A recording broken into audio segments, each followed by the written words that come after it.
l'édition. On a quelques idées déjà, on en parlera justement avec nos invités. Et l'idée, donc, c'est aussi que vous puissiez participer éventuellement à la discussion. Moi, j'ai l'œil sur le chat qui est juste à côté de moi.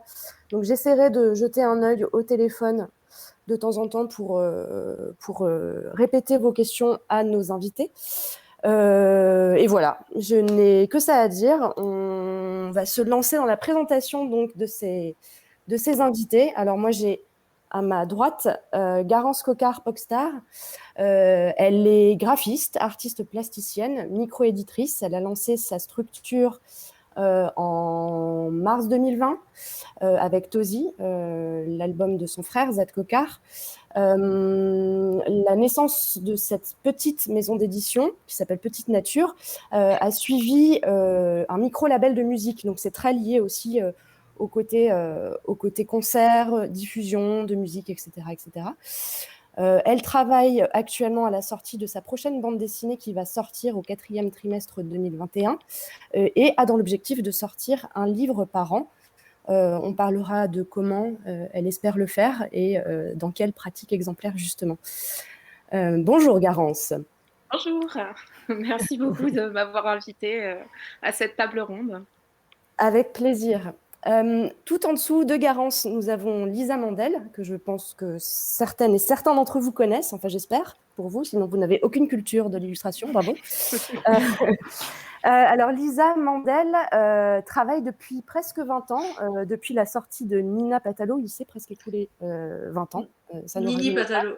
Nini Patalo, pardon. Pardon, tout le monde, je sais pas pourquoi. En plus, il est bien écrit sur mon cahier, hein, je promets. Vous avez... Enfin, tu as, on a dit qu'on se tutoyait. On va essayer de le garder parce que sinon, je vais passer de l'un à l'autre et ça va être insupportable pour tout le monde. Tu as travaillé avec Glénat, Delcourt, Casterman, l'association, jusqu'en juin 2019 où tu décides de publier une planche par jour sur Instagram et d'auto-éditer ton propre livre qui s'appelle Une année exemplaire et donc qui revient sur tes tentatives de tirer un trait sur tes addictions.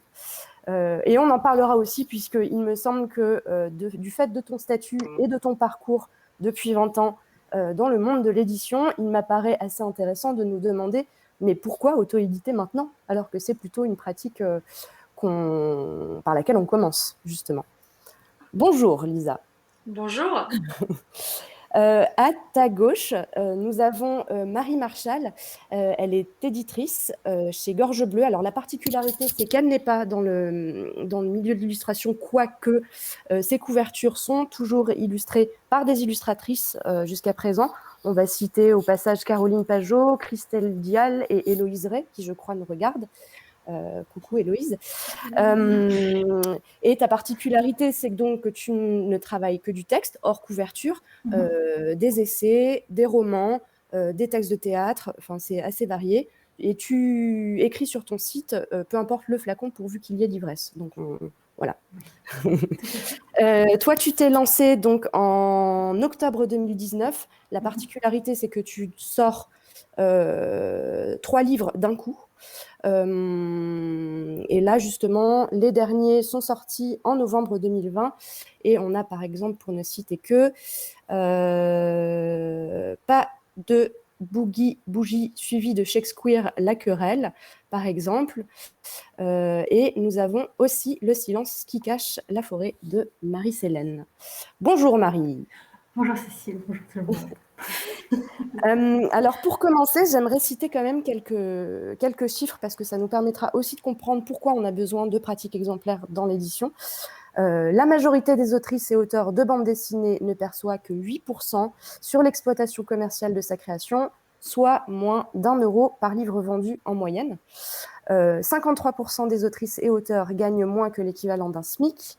36% vivent sous le seuil de pauvreté, 55% travaillent le week-end, sans parler évidemment de la protection sociale, beaucoup trop faible, et des rythmes de travail qui s'allongent. Voilà, donc ça c'est pour la situation. Si vous voulez en savoir plus, évidemment, je vous invite à aller consulter le site du collectif Autrices-Auteurs en Action. Il y a largement de quoi faire pour se renseigner sur la question.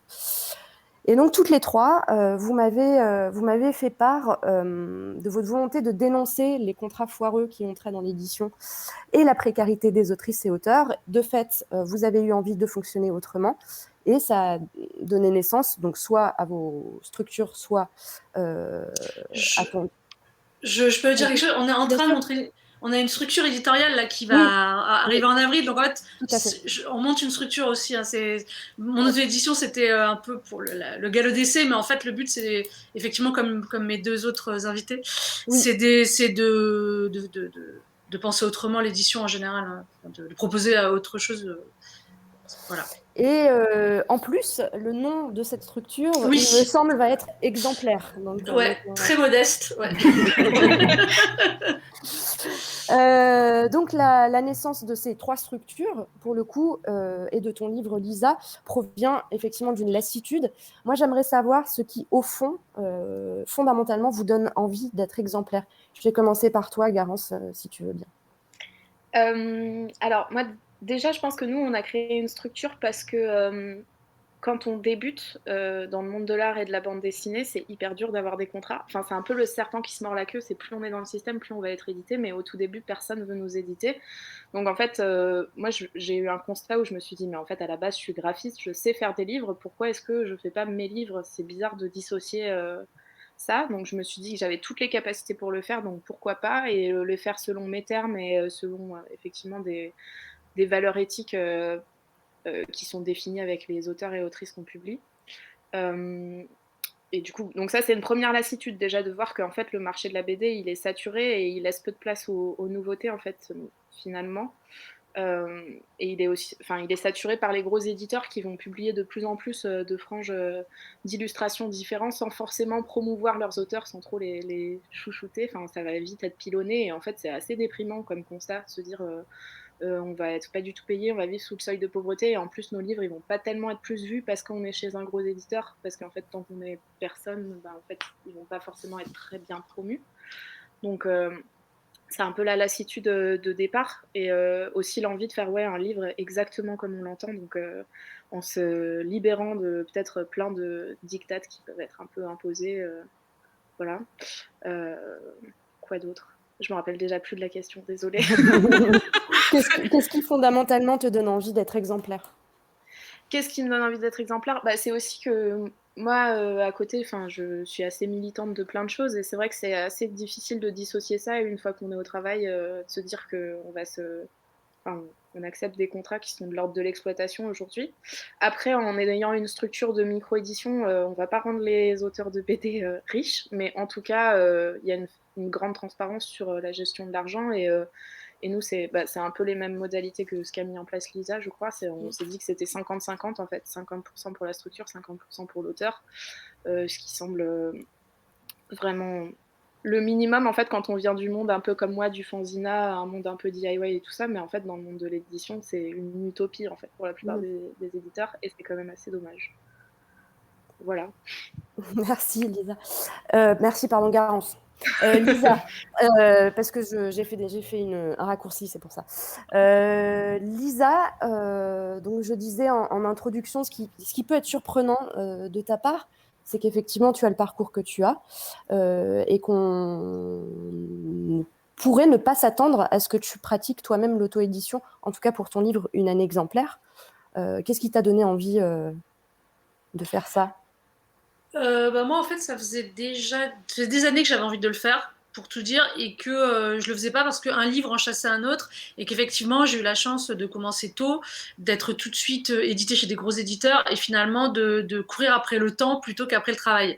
Et du coup, en fait, là, avec le Covid, et puis avec... il y a eu plein de choses qui ont fait que j'étais entre deux contrats, j'étais justement pas du tout contente du contrat que j'étais en train de signer avec Glénat, les conditions me plaisaient pas, donc ça traînait, et je me suis dit, allez, j'ai qu'à me lancer. En fait, au départ, le sujet, c'était vraiment un sujet prétexte. Le but, c'était vraiment de m'auto-éditer pour voir, en fait, aussi si je m'en sortais. Parce qu'en fait, moi, ma grande curiosité par rapport à l'auto-édition, c'était qu'est-ce que ça donnerait si on sortait des livres mainstream auto-éditer, parce qu'en général, les gens qui s'auto-éditent, c'est vrai que c'est soit en début de carrière parce qu'ils ne se trouvent pas d'autres, voilà, trouvent pas d'éditeurs officiels, soit c'est parce qu'ils ont un projet extrêmement radical qui ne s'inscrit pas dans la ligne éditoriale de leurs éditeurs habituels.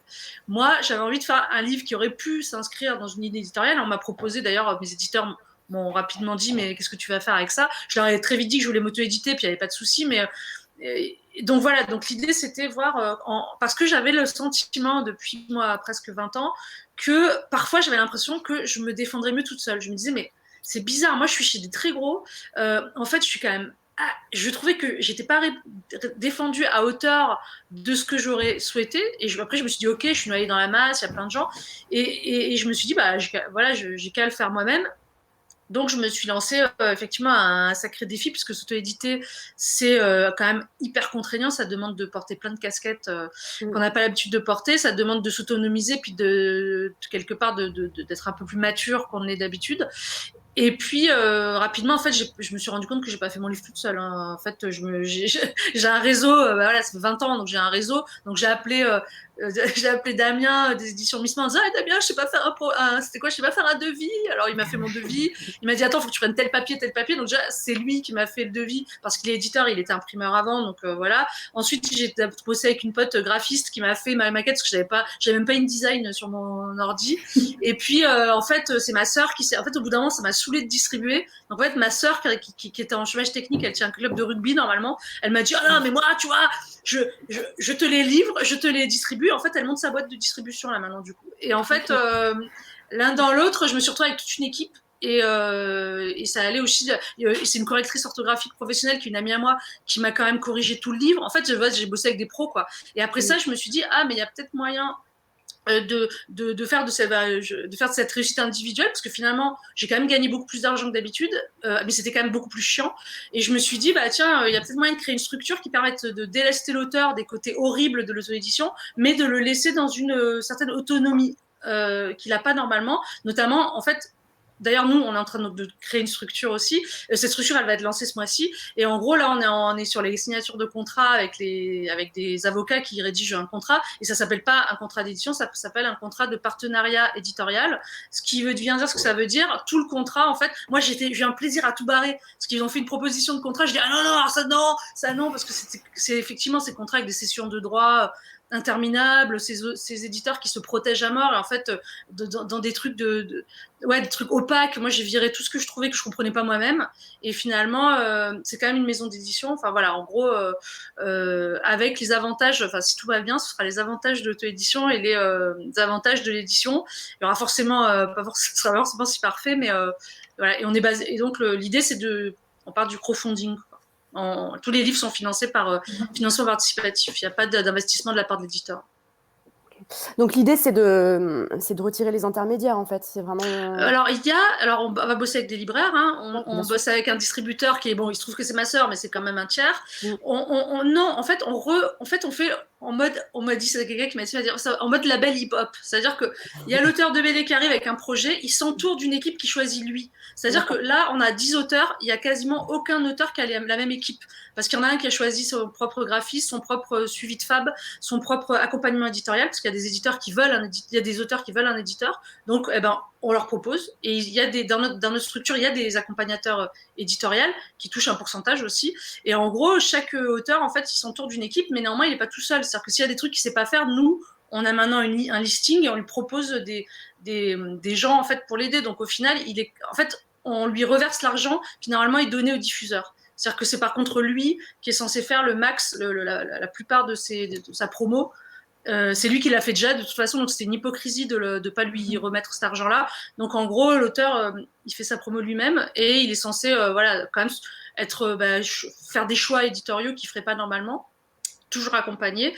Et par contre, nous, quand je dis 50%, on n'est pas 50% parce que comme tout le monde est payé au pourcentage du livre vendu, c'est-à-dire le correcteur orthographique, le graphiste. En fait, nous, on veut déprécariser, on veut que tout le monde soit payé correctement. Donc, en fait, l'auteur, du coup, il touche plus, il touche près de 60% en vente directe, 70%, mais par contre, il touchera que 20% en librairie, parce que le libraire prend 35% de remise, donc, et puis il y a les frais de port et tout ça. Donc, en gros, il touche 2 fois plus en librairie et il touche jusqu'à 6 fois plus en vente directe. Et au milieu, alors du coup, si on fait un revenu médian avec la vente en ligne et tout, on arrive sur du effectivement 40-50% selon son implication dans le livre. Parce qu'en gros, il peut aussi stocker chez lui. En fait, on lui propose vraiment plein d'options.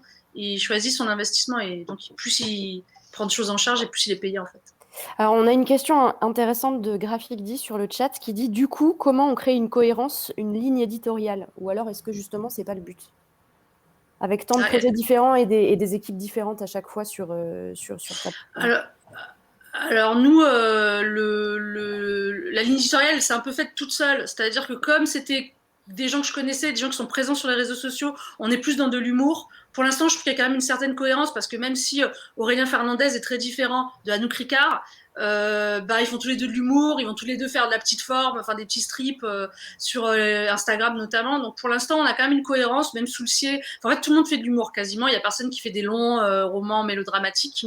Après, on est en train de penser à une structure jeunesse. Et là, par contre, il va y avoir une éditrice. Et là, la ligne, elle sera beaucoup plus claire puisqu'on est parti dans la radicalité. Ce sera que des bouquins inclusifs. Donc, il y aura, par exemple, on dira jamais de petits héros garçons blancs. Voilà, ce genre de détails. Après, ça parlera d'histoire normale de livres pour enfants, mais par contre, on est dans une espèce de radicalité où on veut que les livres soient plus représentatifs de la société française, que ce soit dans les personnes qui les écrivent ou les personnes qui vont les lire, ou les personnes qui en sont les héroïnes, les héros.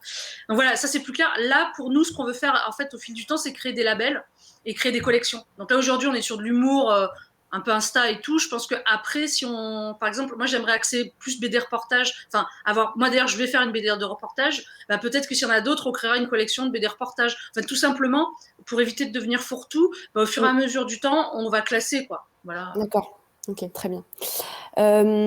Et toi, Marie, tu me disais quelque chose d'intéressant quand on en a discuté par téléphone, quand on a préparé cet entretien.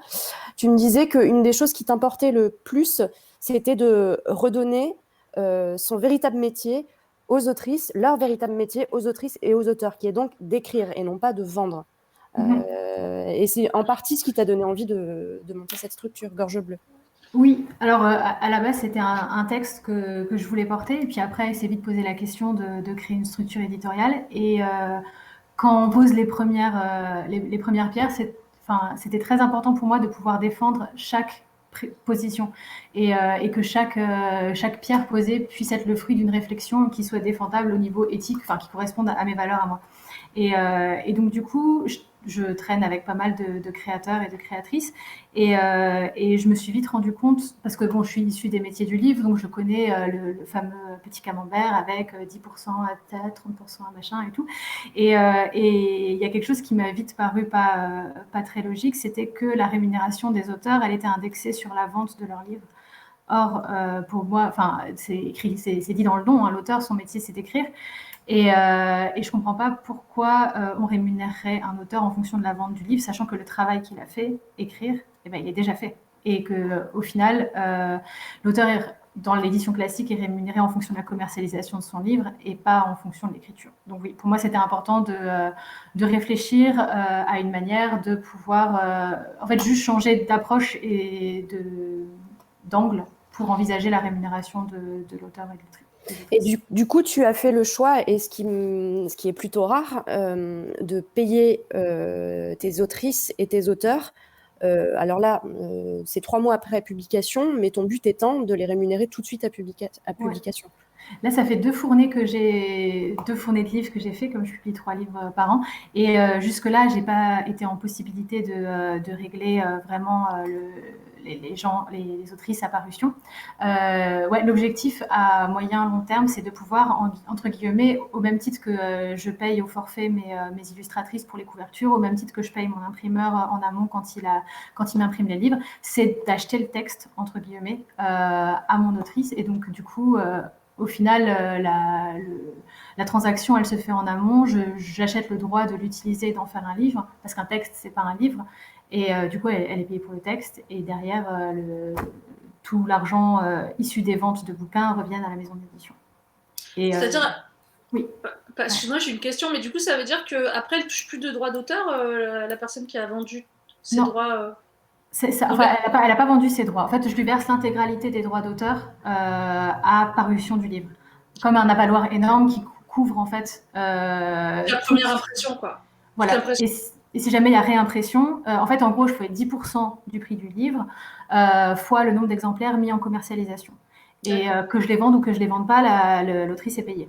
Et si je réimprime, eh ben, je refais 10% du prix du livre fois la commercialisation, le nombre d'exemplaires commercialisés. Et voilà, c'est pas en fonction de ce qui est vraiment vendu, parce qu'au final, vendre les livres, c'est mon métier. Enfin, la diffusion, j'assure la diffusion et la distribution des livres. Les ventes, c'est mon métier. Je comprends pas pourquoi l'autrice, dont le métier est d'écrire, serait rémunérée en fonction si je fais bien ou pas bien mon métier à moi. Mais excuse-moi, je suis un peu la bouche du coche là, mais quand t'es, alors je parle pas des avances sur droit moisis qui sont de mise en ce moment, mais quand t'es chez un gros éditeur et que tu touches 15 000 euros d'avance, c'est un peu ce qui se passe, hein, parce qu'ils te payent sur. Oui, pardon. Désolée, je te coupe. Non, mais ils te payent sur, mettons, 10 000 livres, et après, si t'en vends plus, tu retouches. Hein. Oui. Alors là, comme je suis vraiment dans la très petite édition, on est des tirages à 1000 exemplaires max, donc 900 commercialisés. Et c'est des gens, enfin, je sais pas exactement, j'ai pas trop de visibilité sur les milliers de petits éditeurs qui font des tirages un peu similaires aux miens, sur comment ils rémunèrent effectivement ou pas leurs auteurs et autrices. Et c'est pas énorme du coup ce que je verse. Mais enfin, ça correspond à une partie. Clairement, ils vont pas manger grâce à ça pendant longtemps, mais au moins Oui, au moins tu donnes une avance, on va dire. Voilà, c'est ça. En espérant qu'un jour on retire, mais pour l'instant, c'est pas encore le cas. Bientôt peut-être. Bon, toi qui connais bien le monde de l'édition, Lisa, est-ce que tu penses que cette pratique, elle pourrait se généraliser ? De quoi? La pratique de payer les gens sur l'intégralité de la première impression? Ouais, à publication. Je sais que ça se fait, hein, mais est-ce que c'est faisable à grande échelle? En fait, ça se fait déjà. Hein. C'est ce que je disais. Ça se fait déjà. Moi, ce que je remets en question, c'est ce pourcentage. Je suis désolée. Hein. Moi, il y a plusieurs choses que je remets en question et je pense que les petits éditeurs n'ont pas le choix de toute façon dans le système actuel. Mais enfin, voilà. Après, moi, je remets en question le statut qu'on a. C'est-à-dire que tout marcherait mieux si on avait un statut, je sais pas, qui soit un peu à l'instar des statuts d'artistes en Belgique, où on a un fixe de 1 200 € par mois si on fait rien à partir du moment où on a assez de contrat. Après, les 10%, moi, je trouve qu'ils sont complètement insuffisants. Et puis, de toute façon, personne n'arrive à en vivre. Donc, à partir de là, c'est quand même ça qu'il faut remettre en question. Moi, je trouve que c'est le système avec les distributeurs, les diffuseurs, les libraires c'est tout le système du livre qu'il faudrait réussir à repenser. Après, moi, j'ai entendu des éditeurs dire, et c'est triste, hein, moi, je suis tombée parce que comme je monte une maison d'édition, je me retrouve un peu des fois transfuge, et j'ai entendu des conversations comme de toute façon les auteurs, ça servirait à rien de leur donner 20% parce qu'ils gagnent tellement peu que je sais pas quoi, ça changerait rien, alors que nous, ça nous ferait couler. Donc on est là, ouais d'accord, donc en fait, il faut pas payer mieux les auteurs parce qu'au final, j'entends des trucs absurdes comme ça. Voilà, après, je comprends, c'est déjà tout à ton honneur, je trouve, avec une si petite structure, de pouvoir de s'engager à payer les auteurs en intégralité. Néanmoins, ça se fait chez les gros éditeurs. Après, c'est moi ce que je trouve pas normal, c'est justement le pourcentage qui est bas, quoi. Enfin, tu vois, 10%, c'est déjà bien. Moi, j'ai des contrats avec mes premiers albums, j'étais à 8, quoi. Oui, en jeunesse, il y a des gens qui sont payés à 2%. Ah, 6. Ouais, enfin, il y a 6% à diviser entre les... Oui, non, mais c'est une catastrophe. Ouais. Après, voilà, donc moi, je pense pas que la solution, c'est de payer 10%, quoi qu'il en soit. Donc, je pense que... Après, je dis pas que les solutions qu'on propose, nous, ce soit les solutions idéales, mais je pense moi, je pense que c'est plutôt un statut social à repenser complètement, et puis un peu plus de solidarité de la part quand même, du monde du livre... pour soutenir justement nous, parce que sinon on avait un statut, en fait ça réglerait le problème aussi des éditeurs, des diffuseurs, ça réglerait le problème de tout le monde puisqu'ils auraient plus à se faire attaquer sur le fait qu'ils donnent pas assez de droits. Or moi j'ai vu personne, alors il y a des gens qui aident, il y a des gens qui soutiennent, il y a des gens qui font plein de trucs sans s'en vanter, mais globalement moi j'ai jamais entendu aucun éditeur se lever de sa chaise comme ça en disant mais protégeons nos auteurs, on va faire grève avec eux. Moi ce que j'aurais aimé c'est voilà, des luttes, comment on dit, convergence des luttes, voilà. Non, ce que j'aurais aimé, c'est que tout le monde du livre fasse qu'un pour protéger ses auteurs. Putain, c'est quand même nous qui faisons les livres. Il faudrait que tout le monde du livre dise on arrête de faire des livres, on arrête de publier, on fait grève, jusqu'à ce que nos auteurs aient un statut. Or, ça n'arrive pas. On est seuls comme des pauvres merdes. Je suis désolée de le dire, mais nous, les auteurs, on est seuls comme des pauvres merdes. Alors, de temps en temps, il y a une personne dans une maison d'édition qui nous soutient, mais globalement, c'est pour ça que ça c'est en train de de dégénérer comme ça. C'est qu'en fait, les gens, ils restent assis ils se recroquevillent sur leurs acquis et ils ne veulent surtout rien changer. Et donc, on va faire la révolution. Il y a un moment donné, on va faire sa révolution des sans-culottes, quoi. Enfin, voilà, et tout le monde... Non, mais c'est vrai, quoi, tout le monde pète les plombs. C'est pas possible. Moi, j'ai signé un album, là, avant de m'en aller, là, avec Partez Fracas. Et ben, j'ai réussi à négocier mieux, mais le gars, au début, il voulait me payer encore moins pour la même chose. C'était pour Nini Patalo, tome 6. Il voulait me payer moins que ce que j'avais touché quand j'ai commencé ma carrière il y a 20 ans. Après, il me dit, j'imagine que tu veux toucher pareil. J'ai dit, bah non, il y a 20 ans qui ont passé, le niveau de vie a augmenté, je veux toucher 5 000 € de plus. Ce qui était, en fait, exactement le niveau de la vie. Et le gars, mais j'ai cru que je lui ai demandé de me donner un bras, quoi. Et je me suis dit, c'est pas possible que 20 ans plus tard, je gagne... En fait, moi, je gagne moins bien ma vie 20 ans plus tard que ce que je l'ai gagné il y a 20 ans, sachant que je fais plus de trucs et que je dessine plus vite et tout. Mais en réalité, je suis beaucoup moins bien payée qu'il y a 20 ans. Donc, Et alors que les éditeurs, les gros éditeurs chez qui moi je travaille, ils s'engraissent. Enfin, je suis désolée. Ouais. Glénat a sabré le champagne l'année dernière. À la fin de l'année, il a sabré le champagne. Je crois qu'ils ont eu 15% de ventes en plus, alors qu'il y avait la Covid. Je n'aime pas dire la Covid, le Covid. Non, mais alors qu'il y avait le coronavirus, ils ont fait 15% en plus. Est-ce que ça a ruisselé sur un auteur? Je ne pense pas. Non. Donc voilà, enfin, moi, de toute façon, enfin, ce genre de sujet, j'adore m'énerver dessus. Mais voilà, c'est énervant. Voilà. Mais du coup, ce que tu veux dire par là, et on peut justement en parler, c'est qu'une pratique exemplaire de l'édition, ce serait déjà, et commençons par là, d'être plus solidaire entre bien sûr, l'interprofession est super importante. Là, de créer ma maison d'édition, il y a plein d'éditeurs, je vous jure que c'est vrai, il y a plein d'éditeurs, de gens de la chaîne du livre, de gens de grosses maisons d'édition qui sont venus me voir en loose day en disant « Ah, mais nous, on en a marre de bosser comme ça, de traiter nos auteurs comme ça, nous, on veut pas, nous, on est salariés de la boîte, on n'y peut rien, on voudrait bosser autrement, on te propose notre aide et notre expertise. » Donc, dans ma maison d'édition, il y a des éditeurs qui viennent de grosses maisons et qui viennent un peu en sous-marin. Et il y a aussi des gens, des sessions de droit à l'étranger.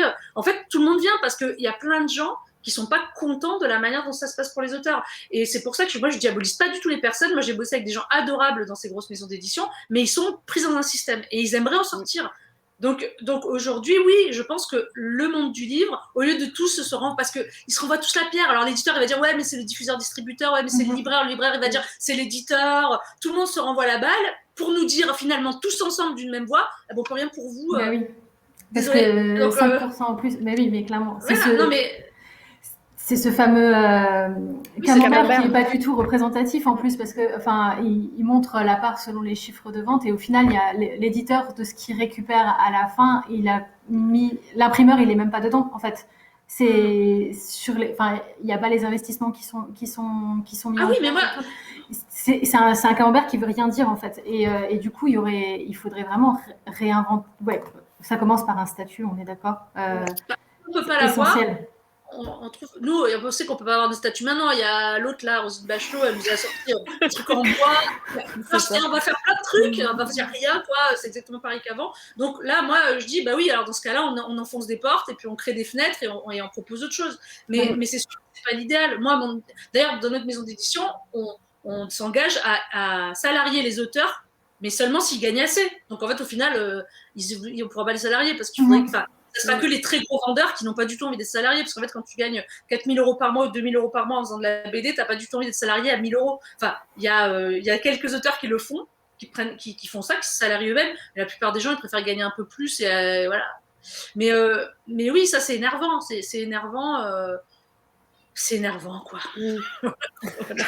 Et Garance, justement, alors on va aussi en parler et on en avait parlé avec Lisa au téléphone, la question de la formation et de la professionnalisation aussi des autrices et des auteurs me paraît assez importante. Toi, Garance, lorsque tu rédiges tes contrats, et vu les très petits tirages, Tozi a été tiré à 500 exemplaires, hein, je crois, si je ne me trompe pas. Ouais, et vu ta connaissance ou ta méconnaissance, c'est à toi de me le dire, des pratiques, comment est-ce que tu fais pour rédiger les contrats ? Alors, moi, je suis une grande ingénue, hein, j'y connais rien, mais j'ai tendance à dire que, en fait, t'apprends sur le... Enfin, j'ai un côté un peu bulldozer de, en fait, si j'arrive pas à rentrer dans le mainstream, je vais faire mon chemin moi-même et je vais apprendre et il n'y a pas de raison que j'y arrive pas. Et pour rédiger les contrats, c'est super bien parce qu'en fait, il y a un contrat idéal qui a été rédigé par une association d'auteurs et autrices de bande dessinée qu'on trouve sur Internet. Alors, je me rappelle plus exactement, mais le nom... de ce collectif, mais vraiment, ils ont fait voilà, un contrat type et qu'est-ce que vous devez négocier. Et le snack. C'est le snack. Je sais pas, je crois que c'était plutôt ouais. Parce qu'il y a un truc mais c'est vraiment.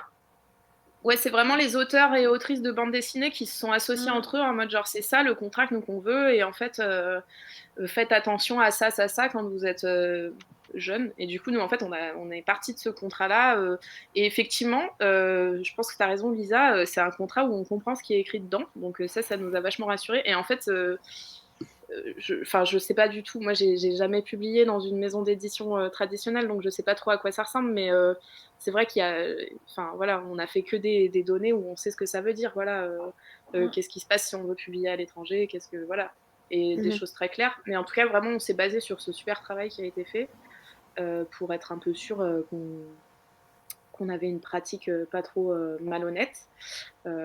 Voilà. Il semblerait que ce soit effectivement le snack. Hein. Ouais, ok. Ouais. Mais ouais, ben nous on a inventé, en fait, nous on a fait par contre appel, alors, parce que j'ai voulu faire tout bien, donc moi je suis associée avec un ingénieur en informatique, on a contacté un expert comptable pour nous aider à monter notre modèle économique, et on a appelé du coup un cabinet d'avocats qui coûte un bras pour nous faire un contrat, mais ils étaient hyper déstabilisés parce que le contrat ressemblait du coup à rien de ce qu'ils avaient connu avant, puisque effectivement, bon, déjà toutes les clauses moisies on les a enlevées, et puis surtout on est tout le temps dans un travail à deux avec l'auteur. C'est pas l'éditeur qui est le papa ou la maman et qui s'occupe de tout. Donc ça changeait tout, mais effectivement oui, on a enlevé. Moi j'ai barré tout le truc où je comprenais rien, quoi. Parce que c'est ça qui rend fou en fait les contrats.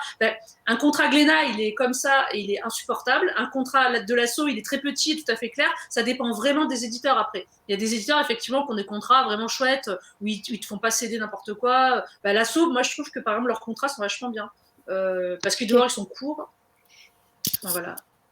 Mais donc c'est déjà rédiger des contrats qui se comprennent, quoi. Enfin, c'est c'est un peu notre parce que c'est un peu aussi la grande faille de l'enseignement des arts graphiques en France, c'est qu'on nous enseigne à être des petits débiles mentaux. Non, pardon, c'est hyper validiste. Je veux dire, on nous, excusez-moi, je retire ce que je dis. On nous enseigne à être des petits canards, des petits poussins qui sortons de l'œuf et qui sommes prêts à nous faire manger par le premier loup qui passe.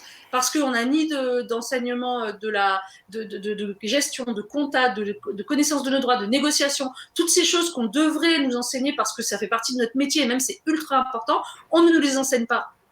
Donc, en tout cas, on ne les enseignait pas du temps où moi j'étais étudiante. Quoi. Ouais, non mais on les enseigne très peu, mais moi justement je vais envoyer une petite fleur à Centrale Vapeur parce qu'en fait je pense que si je me suis dit je peux le faire, c'est parce que je faisais partie de Centrale Vapeur Pro et j'ai fait aussi le CFPI qui est assez chapeauté par Centrale Vapeur et en fait il y a un petit côté de genre mais en fait ok, c'est méga chiant tous les trucs juridiques, tous les trucs de gestion, mais il faut que tu les saches parce que tu te fais embobiner perpétuellement sur ça, parce qu'en fait, ils jouent vachement sur... Enfin, je dis hyper abstrait, mais en général, dans le monde, on se fait souvent embobiner parce qu'on ne prend pas le temps de réfléchir, de parler argent, de comprendre un contrat et tout ça. Et du coup, Centrale Vapeur, ça désacralise vachement tout ça et ça donne des clés. Et après, en fait, quand on sait ce qui se passe, on est plus à même de dire ça me va pas. Ça c'est important, ça c'est pas important, on le vire.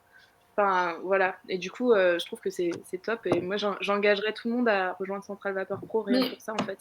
Qui fait le taf qui est pas fait dans les écoles d'art. Oui, oui, voilà, c'est ça le problème. C'est ça. C'est ça le problème. Et puis en plus, il y a un deuxième problème, c'est quand bien même que tu es au courant, quand tu arrives que tu as 25 balais et qu'on te fait signer un contrat et qu'on te dit tu signes les cessions de droit du gel ou tu ne signes pas, je suis désolée, mais tu signes.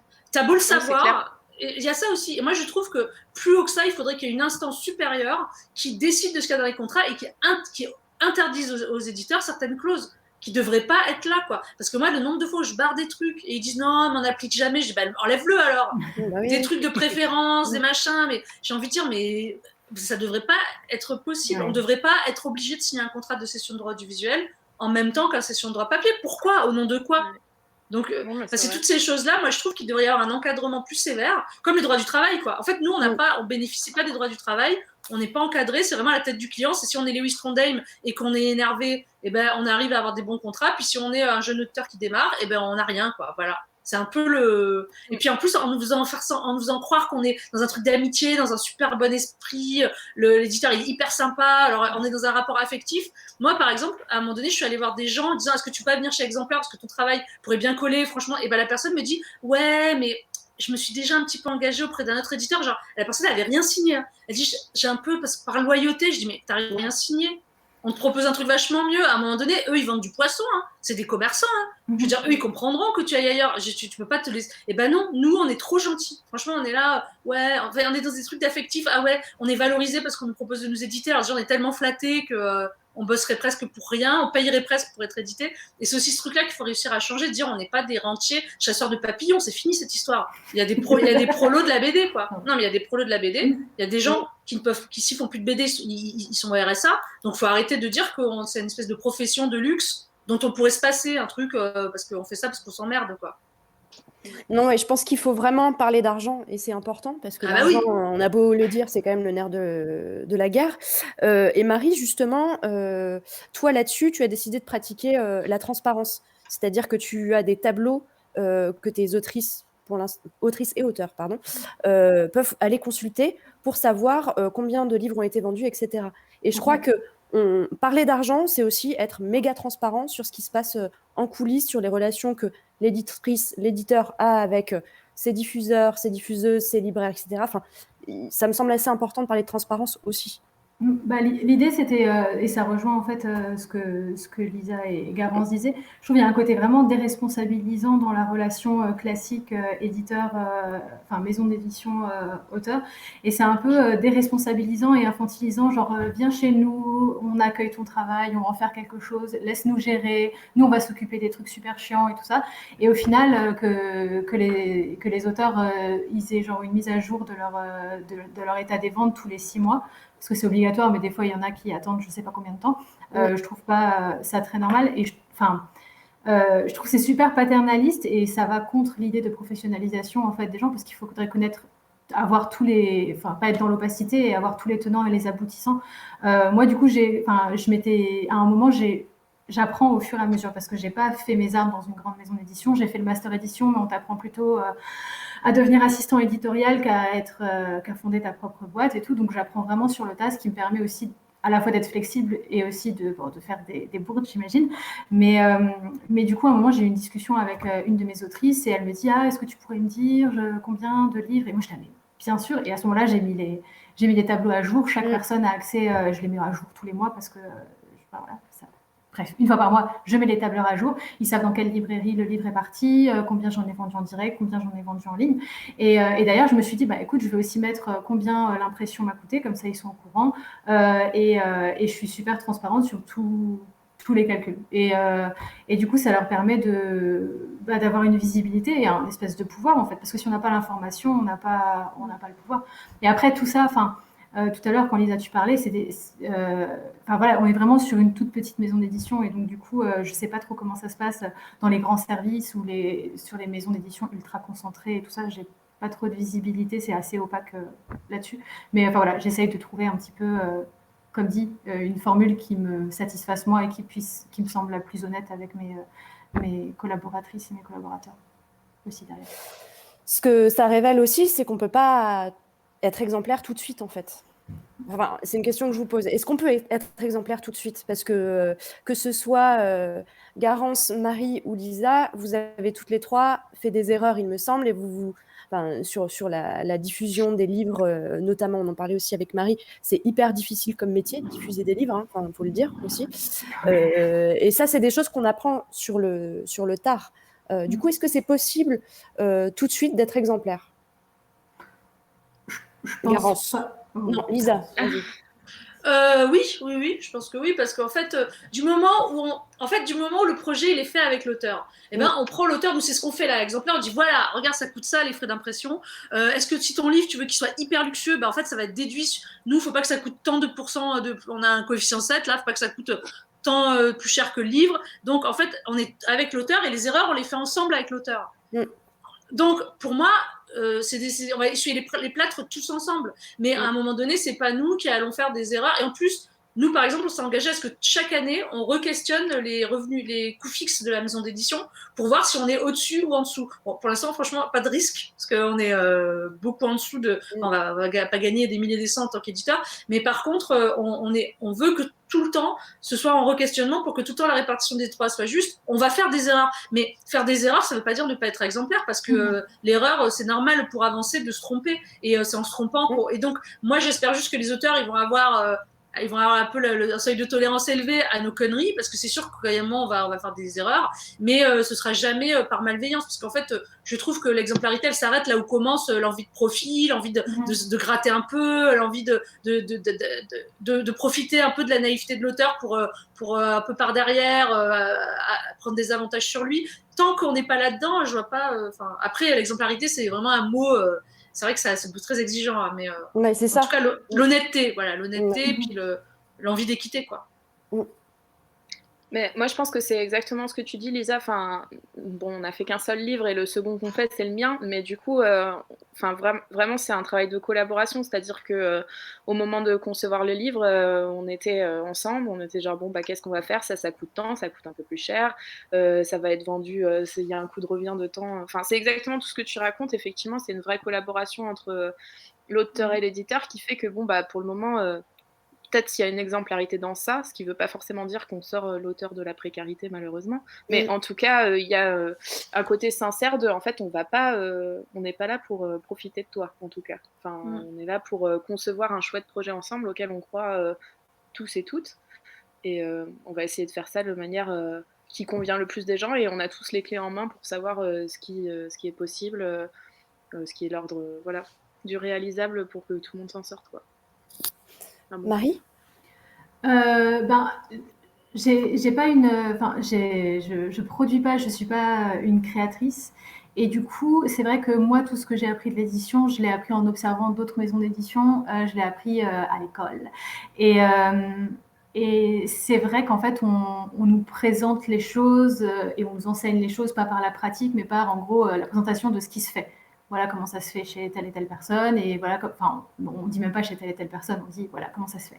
Et donc, je trouve qu'il y a une espèce de transmission de valeur d'échelle qui est pas, qu'il faut apprendre à déconstruire, en fait. Moi, je suis pas partie à Paris pour intégrer une maison d'édition. Enfin, j'ai bossé un petit peu dans une grosse boîte et ça m'a pas trop intéressée. Je préférais faire un truc à mon échelle. Et en fait, ce que j'ai appris en classe, c'est pas du tout applicable aux réalités de la taille de ma structure.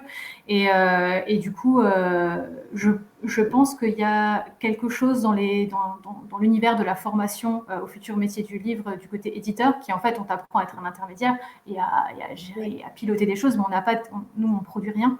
À part la synergie, je ne sais pas si c'est un peu trop pompeux de dire ça, mais et donc du coup, je pense qu'il y a vraiment une multiplication d'exemples et de repères à donner dans les centres de formation ou dans les masters édition. Ça, c'est quelque chose, je trouve, qui manque parce qu'on nous apprend à faire une chose et même si on a une visibilité sur toute la chaîne du livre, c'est vrai que on questionne pas les pratiques qu'on nous présente, quoi. Et c'est celle des grosses maisons d'édition.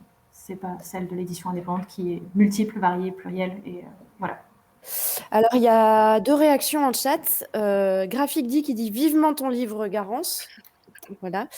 Et H. Blé qui demande « Est-ce 4 exemplaires, ce serait aussi faire bosser des agents pour négocier comme aux États-Unis, par exemple ?» Alors, nous, on a ça. On a une personne qui travaillait avant chez Delcourt, je crois, qui est aujourd'hui freelance et qui s'occupe notamment des droits étrangers, mais aussi des adaptations de sessions de droits audiovisuels, et on travaille avec elle. Après, elle propose son tarif d'agent, on accepte ou on n'accepte pas, mais parce que normalement, ce qui se passe dans une maison d'édition normale, c'est que l'éditeur récupère les droits audiovisuels ou les droits à l'étranger, et ensuite, en gros, il négocie avec un intermédiaire et il garde la moitié, l'auteur prend la moitié dans le meilleur des cas.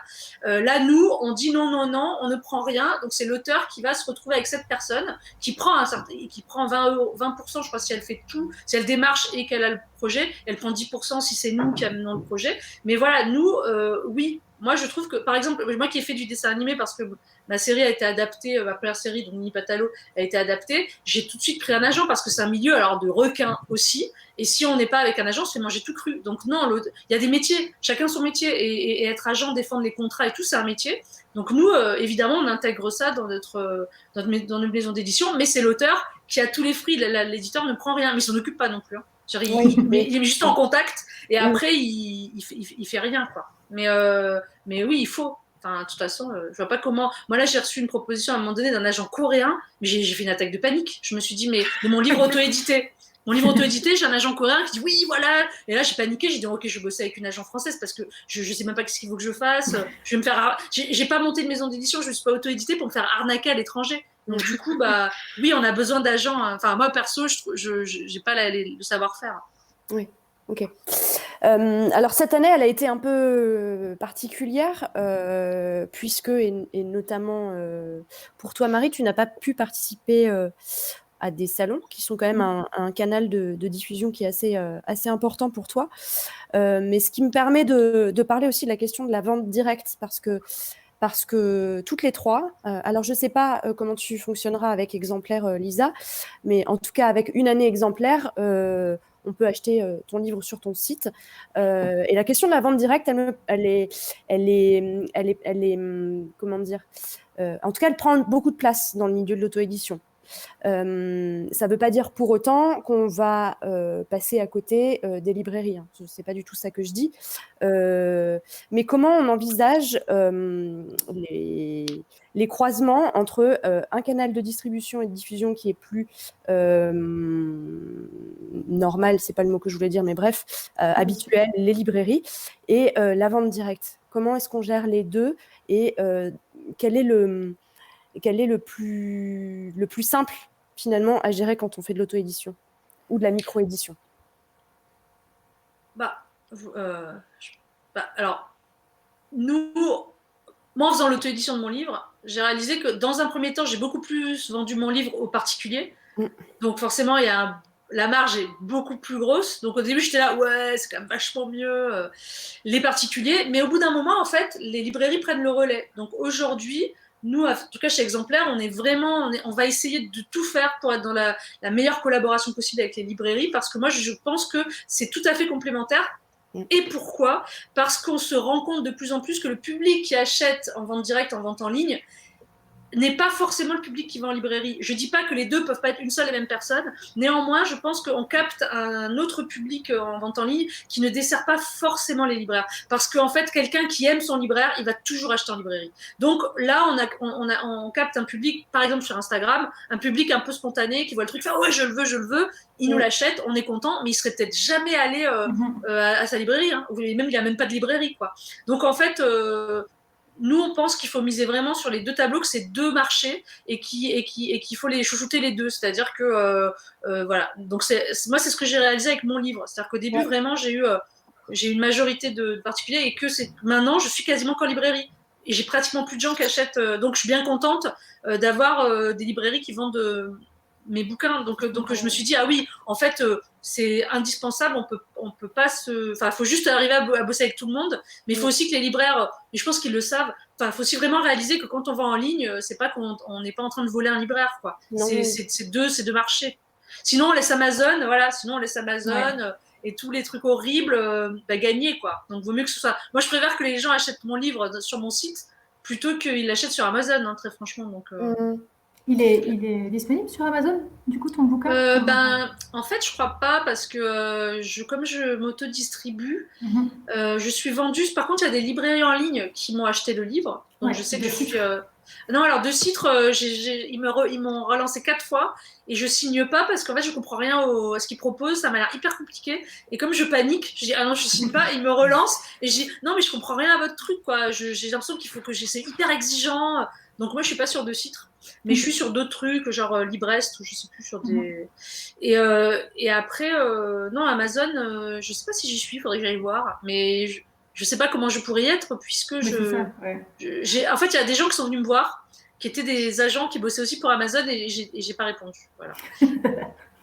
Mais non, parce que nous, on fait de la vente ferme. Moi, c'est du 35% libraire, c'est tout. C'est-à-dire que si tu me grattes 39%, je dis bah non, je le fais pas, voilà.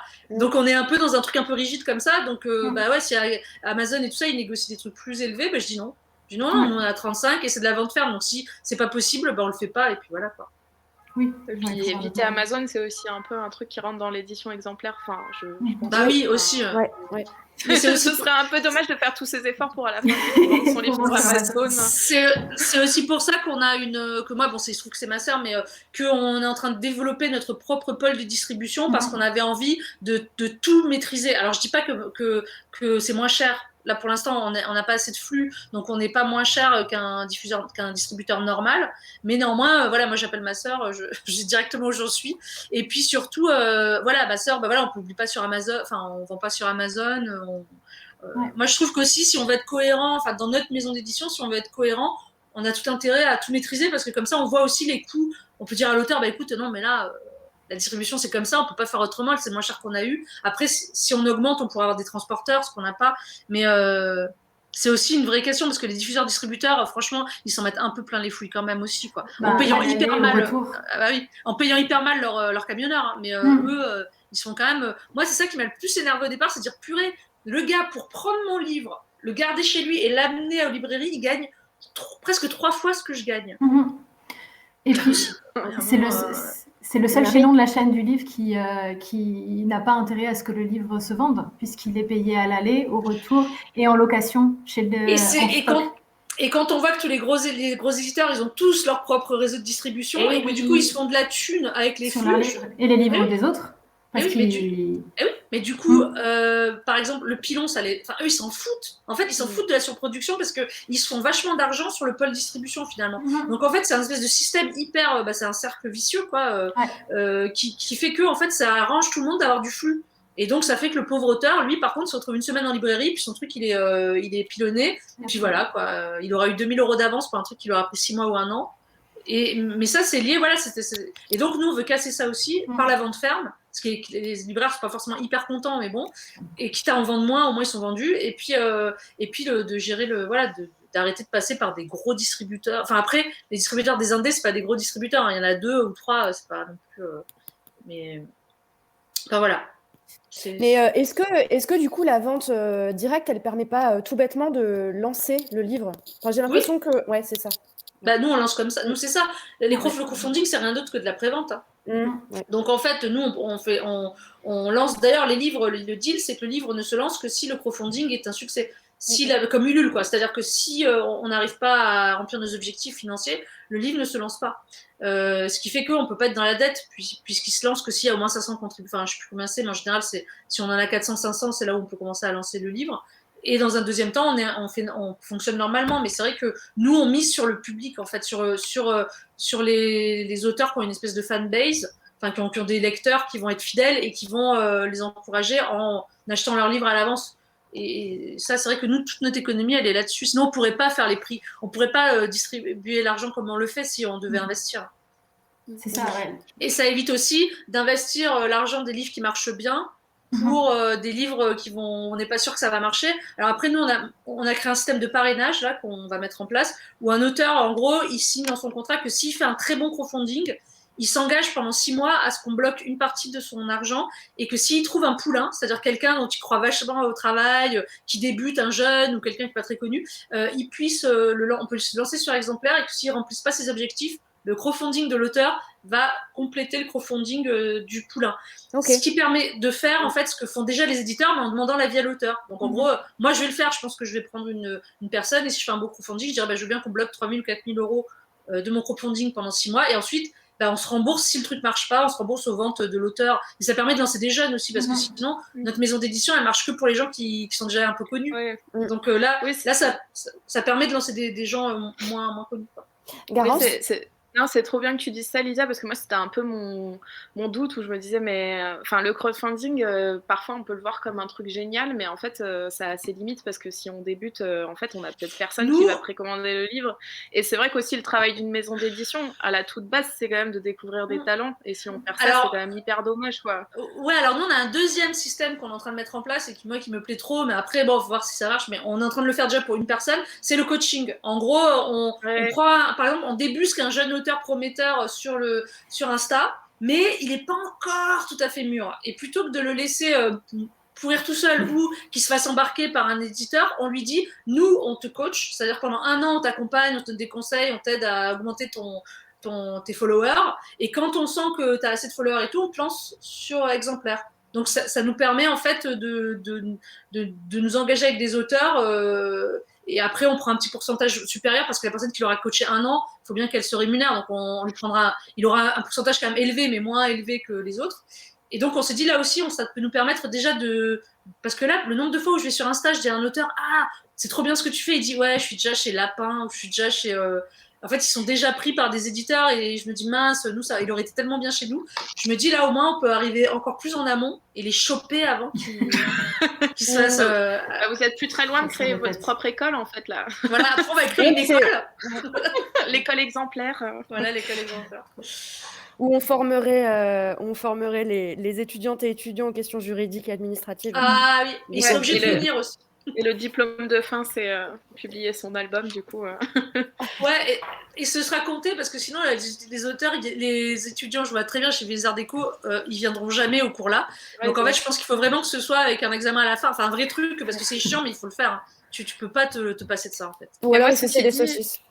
Moi, ceci dit, j'ai fait des études de graphisme, et du coup, l'éco-gestion, c'était une grosse part. Et ça m'a pas empêché que ça rentre par une oreille et que ça ressorte par l'autre, parce que j'ai l'impression que tant que t'es pas sur le terrain, c'est hyper abstrait, en fait. Ça me saoule. Il faudrait faire des simulations. C'est vrai qu'il faudrait qu'il y ait une petite maison d'édition dans l'école qui publie des livres avec les vraies conditions. Et l'auteur, s'il se fait arnaquer, il se fait arnaquer. Genre, les mêmes conditions, et après, tu rigoles, parce qu'en fait, et tu dois négocier, relire tes contrats, t'as quelqu'un en face qui insiste.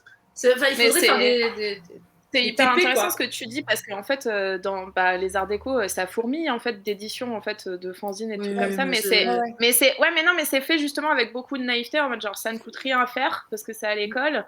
Du coup, le prix, on se met tout dans les poches, on s'en fout un peu de savoir s'il y a un marché, de comment ça revient et tout. Et je trouve que c'est dommage parce que c'est une formation, mais qui est très très biaisée, où en fait on connaît pas le sens de l'argent et ce genre de choses. Non, mais il faudrait qu'il y ait un module de travaux pratiques de TP éditeur, et que là l'auteur il doit créer un projet, le proposer, négocier ses contrats, et le jeu c'est que s'il se retrouve arnaqué, c'est quelque part c'est un peu sa responsabilité parce qu'il a tous les outils à côté de ça pour s'y connaître. Donc faut le faire d'une manière ludique pour qu'effectivement ça a un intérêt, parce que c'est juste suivre des cours soporifiques à 8h du matin sur la gestion, personne va le faire quoi. Et t'as raison, il faut que ça sur du concret. Alors pour rebondir sur ce qu'on vient d'entendre, tout maîtriser, comme tu disais, Lisa, c'est fonctionner comme on le souhaite, certes, mais c'est aussi se frotter à des fonctionnements qu'on ne connaît pas, et surtout faire beaucoup. Il y a vraiment tout un tas d'actions très concrètes. On parlait de la diffusion, de la distribution des livres qu'il faut assumer, qu'on ne connaît pas forcément. Ça demande quand même un engagement qui est conséquent, quoi. Marie, si tu veux nous parler de ça, parce que toi, tu assumes quand même pas mal de métiers, du coup. Oui, j'ai la chance du coup, je suis libraire à côté, donc j'ai quand même un pied déjà dans le monde du livre, et du coup, je suis un peu des deux côtés du miroir, et ça m'a beaucoup, beaucoup servi dans le lancement de Gorge Bleue, sur certaines pratiques, notamment de contact en librairie, de diffusion et surtout de la diffusion. Mais c'est vrai que oui, on se rend compte moi, j'ai envie de tout gérer pour déjà comprendre comment ça marche, apprendre, m'auto-former sur certaines choses, et je pense que c'est propre à mon caractère, j'ai du mal à lâcher du lest, mais peut-être qu'à un moment, ça sera plus jouable de faire la com, la diffusion, la fabrication, l'édition, la mise en page et compagnie. Et ouais, des fois, on a l'impression que c'est un peu trop, on a envie de faire les choses vraiment les plus rigolotes, comme travailler sur les textes.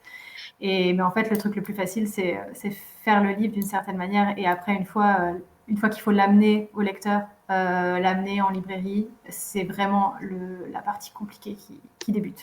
Et moi, je suis pas une commerciale dans l'âme, donc quand je parle à mes lecteurs en librairie, je parle avec genre, ça, vous allez adorer, c'est trop bien et tout. Mais se retrouver en face d'un lecteur pour lui vendre un livre, c'est une chose. Se retrouver face à un revendeur, genre un libraire.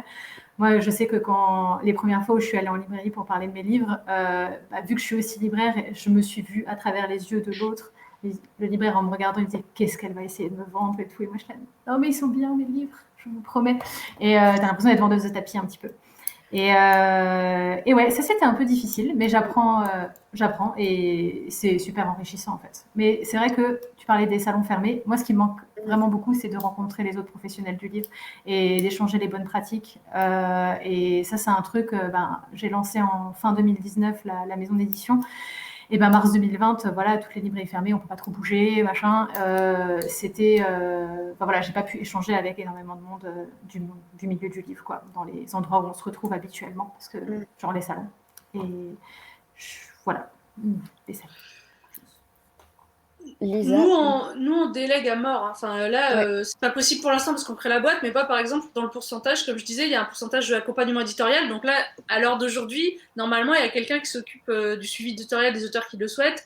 Il y a quelqu'un qui s'occupe du suivi de fab. En fait, tout est divisé. Donc moi, je suis obligée de faire la coordination, donc ça me prend beaucoup de temps. Mais néanmoins, je suis pas, par exemple, moi, j'ai pas de problème s'il y a une chargée éditoriale de la laisser décider. Après, on relit toujours le livre à la fin, évidemment, c'est comme nous qui l'éditons. Donc c'est un gros problème. Ben, nous, dans les contrats, c'est écrit, il y a un comité de lecture qui va se retrouver à faire, la médiation si jamais il y a un conflit. Notamment, on a une charte éthique aussi où c'est écrit clairement qu'on ne fait pas d'homophobie, pas de grossophobie, enfin tous les trucs en phobie, on évite. Que si c'est fait par inadvertance et que tout le comité de lecture plus les éditeurs sont contre et demandent qu'on retire les propos offensants, la personne ne le fait pas, et ben on rompt le contrat. Enfin, en gros, mais en gros, ce que je veux dire, c'est que tout a été pensé pour que justement ce soit pas une seule personne qui se retrouve à tout gérer, parce que moi je sais que j'en serais incapable. Et du coup, voilà. Et après, effectivement, c'est d'arriver à diviser les tâches, et c'est pour ça qu'on crée ces espèces de poules d'auteurs avec son équipe pour justement pas devoir relire toutes les. Enfin, moi de toute façon, il y a plein de trucs que je maîtrise pas, donc je serai d'aucune aide. Donc voilà, l'idée c'est ça, effectivement le but c'est de déléguer, quoi. Mais en revanche, ça demande de s'impliquer et de Ah bah vraiment oui, comprendre tout ce qui se passe. Et ce qui n'est pas oui, forcément évident pour tout le monde, hein. Enfin, quand même, de oui, s'impliquer à oui, tous bien les endroits. sûr. Ouais. Mais moi j'avoue que d'avoir édité mon livre et qu'il ait eu quand même, parce qu'il a été quand même imprimé maintenant, il a 7000 exemplaires, il a été déjà vendu à plus de 5000, donc j'ai pu voir vraiment ce que ça fait, ça m'a appris énormément de trucs. Donc moi là aujourd'hui, la chaîne du livre, je la connais comme ça. Je pourrais pas précisément bosser dedans dans chaque truc, mais par contre, je sais ce qui marche, enfin, je sais à peu près ce qu'il faut faire, ce qu'il faut pas faire, donc je peux avoir un espèce d'œil global sur voir si les choses sont faites. Après, dans le détail, je pourrais pas aller voir dans un PDF si la case elle est cochée du uncoat, des Oui. trucs, voilà. Mm. Mais oui, je pense que la coordination, je me rends compte, ce que j'apprends aussi moi aussi, que c'est ça, c'est savoir à peu près, connaître à peu près tous les corps de métier, grosso modo, mais pas dans le détail. Dans le détail, c'est chaque professionnel qui est supposé le faire. Mais je pense que dans les micro-éditions, on est obligé un peu d'avoir pour le coup toutes les casquettes, quoi. Ouais. Puis moi, je veux continuer à produire, c'est-à-dire que dans la structure, je suis moi-même autrice là. Donc j'ai un livre qui va être lancé en crowdfunding en mai et je vais devoir le faire. Et donc moi, je veux pas du tout que ça me prenne tout mon temps parce que sinon, enfin, j'ai un travail d'autrice et moi, j'ai créé cette structure pour en bénéficier en tant qu'autrice. Donc ça va me prendre du temps en tant qu'éditrice, mais d'ailleurs, je suis plus coordinatrice qu'éditrice puisqu'il y a des éditeurs dans la structure. Mais l'idée, c'est pas de moi d'engranger de l'argent par ce biais-là, quoi. Ouais. Okay. Et si on parle d'exemplarité, je crois qu'on peut aussi parler du choix de l'imprimeur, du choix du papier, enfin d'écologie en somme. Toi, Garance, pour l'instant, Tosi a été imprimé, je crois, en Pologne, si je ne m'abuse. Non, Non? c'est en Bulgarie. C'est un peu Pardon, la honte excuse-moi. d'ailleurs. On aurait préféré que ça soit en France, mais en fait, nous, pour le coup, on apprend tout au fur et à mesure. Enfin, il y a des moments un peu de panique et tout. Et on l'a imprimé en Bulgarie parce que, je sais pas, on avait trouvé cet éditeur et tout ça, mais c'était un énorme stress et je pense qu'on aimerait bien ne pas revivre ça parce que c'est un peu horrible de communiquer à travers les pays en pleine crise sanitaire, qui plus est. Du coup, si c'était à refaire, nous, on préférerait vraiment travailler avec un imprimeur local où on peut aller voir nos livres qui se fabriquent. Après, c'est nettement plus cher. C'est aussi pour ça qu'on Oui, n'avait oui. pas fait la première fois. C'est que nous, on est parti vraiment avec de zéro et on est dans la vie des artistes très, très, très, très précaires. Donc, on n'avait aucun capital à mettre dans Petite Nature pour commencer. Donc, en fait, je pense que on essaye de faire mieux à chaque livre, quoi, en apprenant petit à petit, et, on va voir, voilà, pour essayer d'améliorer ça, parce que c'est vrai que d'un point de vue écologique, ça nous satisfait pas complètement, et même de droits humains, parce que Enfin, c'est toujours mieux quand c'est fait en France, en fait. Oui. Voilà. Est-ce que c'est une question pour vous, Marie-Élisa? Est-ce que ça doit être une question? Peut-être pas, hein, je ne sais pas. Je pense qu'à toutes les étapes de la fabrication du livre, c'est le genre de questions que je me pose un petit peu. Nous, on a imprimé mais enfin voilà, en tout cas, moi c'est. Après, je suis pas dans la fabrication de livres d'images, moi c'est du texte en noir. Je vois j'imagine que la différence de fabrication pour un livre d'illustration ou une BD et tout ça doit être assez énorme entre les prix français et les prix à l'étranger. Oui, c'est très cher. C'est pour ça que je C'est pose la super question. C'est très cher. Ouais. Donc, moi, sur le texte en noir, c'était hors de question que j'aille ailleurs. Enfin, voilà. Et puis en plus, je connais l'imprimeur, c'est une Scope dans la Nièvre, à Clamecy. Et j'avais déjà vu comment ils travaillaient, je sais avec qui ils travaillent, je sais que j'ai des super contacts avec eux. Et donc, du coup, voilà, la question s'est pas posée très très longtemps, en gros, l'impression. Moi, j'ai imprimé en Lettonie. Je n'en ai pas honte. J'ai voulu imprimer à Marseille, parce que moi je suis à Marseille, et en fait à Marseille il y avait un imprimeur et en fait il pouvait pas relier lui-même, donc il devait envoyer les livres en Italie pour les faire relier, les ramener à Marseille. Donc je dis ok, bon bah je le fais en Lettonie. Mais je sais qu'il y a des imprimeurs, notamment il y en a un en Vendée aussi qui est le plus gros imprimeur français qui fait des tarifs, ça reste quand même 30% plus cher qu'à l'étranger. Donc moi en fait j'ai décidé de me déresponsabiliser de cette question. En fait c'est chaque auteur qui décide où il veut imprimer. Là, en l'occurrence, par exemple, Soulcier, qui sera le premier à faire un bouquin chez nous, il va imprimer en France, justement en Vendée, parce que lui, il est très écolo, enfin, qui tenait à ça.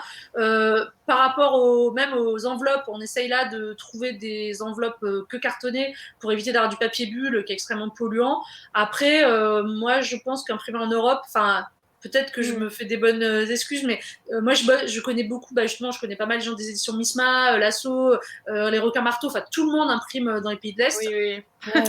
C'est aussi ce qui nous a déculpabilisé, c'est qu'au début on était genre c'est la route, mais en fait tout le monde le fait. À un moment donné, il n'y a plus d'éditeurs, il n'y a pas tellement d'imprimeries. Ce qu'il faudrait, c'est que tous les éditeurs indépendants se regroupent, créent une imprimerie pour tout le monde, où on s'engage à imprimer que dedans. Après, c'est un autre combat qu'il faudrait mener. Moi, aujourd'hui, je vois bien que la plupart des bouquins ils sont faits à l'étranger. J'essaye que ce soit quand même dans l'espace Schengen. Mais franchement, je me dis, j'ai déjà chacun ses batailles. Là, déjà, on a une bataille de déprécariser un peu la profession. Là, si les livres, il y en a certains qui sont faits en Lettonie, en plus, ils sont hyper sympas, ils parlent tous français. C'était hyper facile à faire, là, pour le coup, et c'est moins cher. Je veux dire, en fait, moi j'ai été conseillée par Misma, hein, donc j'ai fait mon livre là où ils font leur livre eux, et c'est vrai qu'après j'aurais préféré que ce soit fait à Marseille, très franchement, sauf que c'était pas possible. À Vendée, c'était quand même pas non plus à porte à côté pour moi, donc je me disais bon, ouais, ils vont faire 1500 km au lieu d'en faire 700.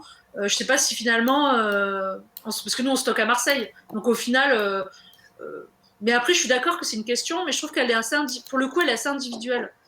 Dans notre structure qui se veut une structure autonomisante pour les auteurs. On a à nouveau une question. Alors, c'est toujours sur la question des agents. Au-delà des droits étrangers, est-ce que ce serait bien de normaliser les agents aussi pour les contrats en France? Qu'en penses-tu? Lisa, je pense. Oui, c'est ça, Lisa. Le problème... Gros rire. Un agent, c'est bien. Ma foi, un agent, c'est bien quand on est Joanne Sfar. Je veux dire, quand on a des avances sur droit minables, l'agent, il prend encore 10% sur nos avances sur droit moisies. Moi, j'ai envie de dire, non, quoi ça sert d'avoir un agent qui va. Par contre, l'agent, malheureusement, il est très bien quand on commence à vendre beaucoup. Et il est très bien quand on est Zep. Zep, il avait un agent qui lui a fait gagner des millions. Tant mieux pour lui, c'est super, c'est un mec très sympa par ailleurs. Mais quand on fait du dessin animé, il faut avoir un agent parce que c'est des grosses sommes d'argent qui sont négociées. Maintenant, nous, avec nos contrats, bon, alors en plus, moi j'ai un peu de la chance, j'ai quand même des contrats à plus de 10 000 euros, ce qui est pas non plus. Moi, je suis pas une grosse vendeuse, hein, je n'ai pas des contrats non plus de ouf, mais j'ai des contrats qui peuvent être 12 000, 15 000 quand j'ai de la chance. Du coup, je vais pas prendre un agent qui va me prendre 1500 euros juste pour que barrer une clause. Enfin, il faudrait qu'on soit bien mieux payé pour que ça ait un intérêt d'avoir un agent, quoi. Ou alors, il faudrait une structure comme le SNAC et qui existe. Hein. Il y a des structures qui relisent nos contrats. Et il ne faut pas hésiter à aller les voir. Mais l'avantage de l'agent, c'est que c'est un requin parmi les requins. Donc, il sait parler aux interlocuteurs, il sait négocier, il sait ne pas se faire émouvoir.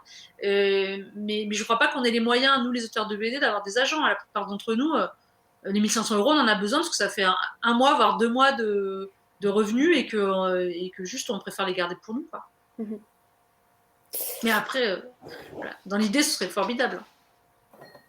Et est-ce qu'une pratique exemplaire se voudrait égalitaire, c'est-à-dire est-ce que la question du genre de vos autrices et vos auteurs, vous y faites attention? Lisa. Non, Garance, vas-y. J'ai entendu la première. Oui, je pense que nous, c'était aussi une volonté. Enfin, on fait des livres hyper chelous et hyper queer, en fait. Et enfin, là, la BD que je prépare, c'est un récit autobiographique sur mon expérience d'intervenante en milieu scolaire avec SOS Homophobie. D'ailleurs, tu as une anecdote sur ce livre? Oui, Lisa, je ne sais pas si tu te souviens, mais je suis passée dans ton atelier pour le retravailler et je le retravaille selon tes conseils. Merci beaucoup. Oui, je me rappelle quand c'était croisé. Oui. Voilà, du coup, je te l'enverrai quand il sera fini. Mais je me disais, c'est bien que tu me le dises, parce que je me disais, mais j'étais sûre qu'on se connaissait. J'étais, on se connaît, on s'est vu, mais c'était où? Et j'étais là à me dire, putain, mais c'était où qu'on s'était vu déjà? Parce que je me rappelle très bien de toi. Mais je me disais, à un moment donné, ça va émerger de où on s'était vu. Mais oui. Bah oui, voilà, une amie de Lucille. Voilà, et du coup, ouais, je retravaille sur ça. Et c'est vrai que nous, c'est hyper important de se dire, parce qu'il y a aussi cette donnée qu'on n'a pas trop dit, mais dans les récits qui peuvent être publiés, parfois, c'est hyper normé et c'est hyper dur de trouver une place pour nos récits un peu chelous, un peu radicaux, ou qui veulent casser ce qu'on voit tout le temps, les mêmes personnages, les mêmes histoires, avec toujours des mecs blancs hétéros, voilà. Enfin, en tout cas, nous, c'est clairement pas notre kiff et ce qu'on a envie de faire. Et du coup, c'est vrai que moi, c'est un peu un moyen de faire une entourloupe et de dire, je veux même pas... parce qu'il y a un peu deux choix, soit on rentre dans le système et on essaye de l'exploser de l'intérieur, soit on décide d'être complètement des weirdos et d'aimer notre façon de faire les choses. Et moi, du fait que j'ai un background un peu genre musical, punk, DIY, tout ça, je suis plutôt du genre, en fait, le mainstream, ça m'intéresse pas. Et je crois que j'ai pas envie de me poser plein de questions, parce que je me pose plein de questions à me dire, est-ce que je suis en train de donner un petit autocollant LGBT friendly à une boîte d'édition qui, si ça se trouve, est horrible par ailleurs, en leur donnant mon récit ou des choses comme ça. Et je préfère faire mon propre truc et rester dans ma marge en faisant mon petit bonhomme de chemin et en me disant que je suis complètement mes valeurs et tout ça. Et du coup, c'est vrai que là, l'auto-édition, c'est assez cool pour ça, quoi, de se dire que on compromet pas ses récits, mais après, du coup, ça reste forcément un truc vachement marginal qui va pas être vu par tout le monde et qui va pas être en tête de gondole à la Fnac, mais personnellement, c'est pas un truc qui m'intéresse, quoi. Ouais. Voilà. Et je m'excuse, je n'ai que dit genre, mais j'aurais pu parler des origines sociales, etc. aussi. Oui. L'égalité, c'est pas que femmes-hommes, je précise. Ouais. Alors, nous, moi, bien sûr. D'abord, quand je dirigeais la collection Socioravage chez Casterman, on était avec donc c'est une collection de BD sociologique que je co-dirigeais avec une chercheuse. On a toujours fait la parité. Donc déjà, c'était. Bon, après, il y avait des gays et des lesbiennes. Après, il n'y avait pas tellement de personnes d'origine, on va dire, d'origine, je sais même pas comment dire pour pas être. Issue de la diversité, je déteste ce mot. Mais bah si, ma co-directrice de collection, Yasmine Bouaga, elle est moitié tunisienne, son père est tunisien. Mais à part ça, c'était plutôt quand même très cul blanc, ce qui est un peu le cas dans la BD, dans l'illustration, il y a quand même beaucoup de blanc. Après, nous, dans l'exemplaire, là, il y a 4, je crois que dans le première salle, on est 4 femmes et 6 hommes, je crois. Mais l'idée, c'est d'être... effectivement, oui, moi, je fait grand cas de la parité. J'aimerais créer une collection d'ailleurs de romances lesbiennes dans ma maison d'édition, mais pas tout de suite parce que ouais, je commençais un peu alors j'ai un peu la flemme. Mais bon, c'est important. Mais par contre, en jeunesse, là, c'est pour ça que je dis ça parce que la BD, on est un peu comme. L'idée, c'était de pouvoir créer la structure. Donc j'ai d'abord contacté des gens que j'aimais bien, dont je savais qu'ils pouvaient apporter, qu'ils étaient viables dans ce concept-là et qu'ils seraient d'accord.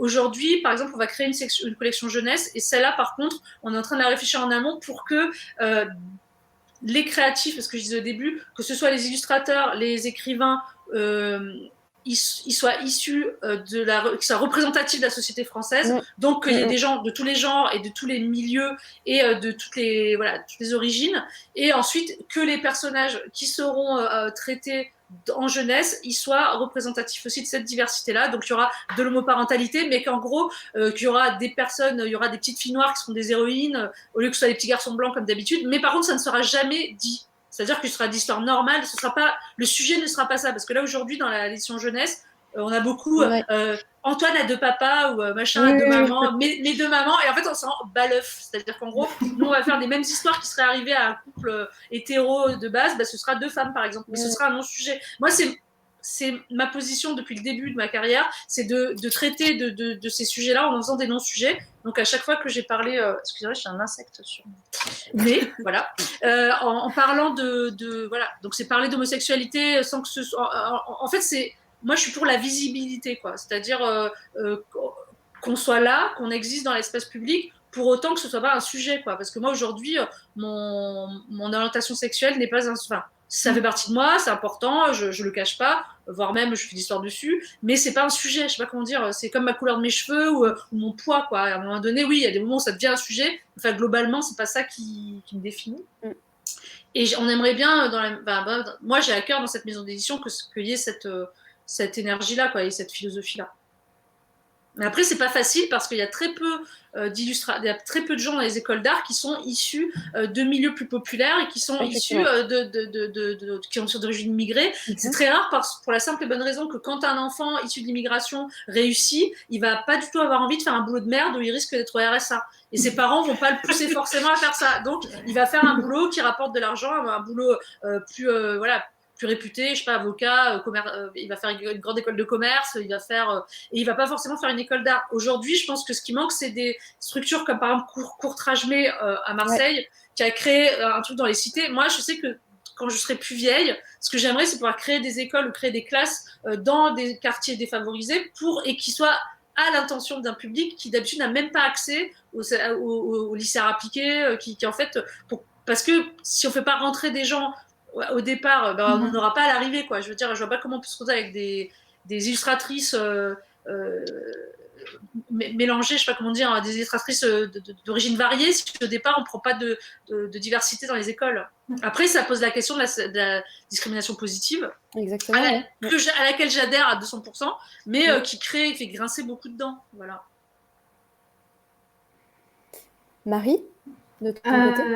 Oui, pour l'instant, sur les 6 livres, on n'atteint pas du tout la parité puisque on est à 80% sur des femmes. Oh, mais non!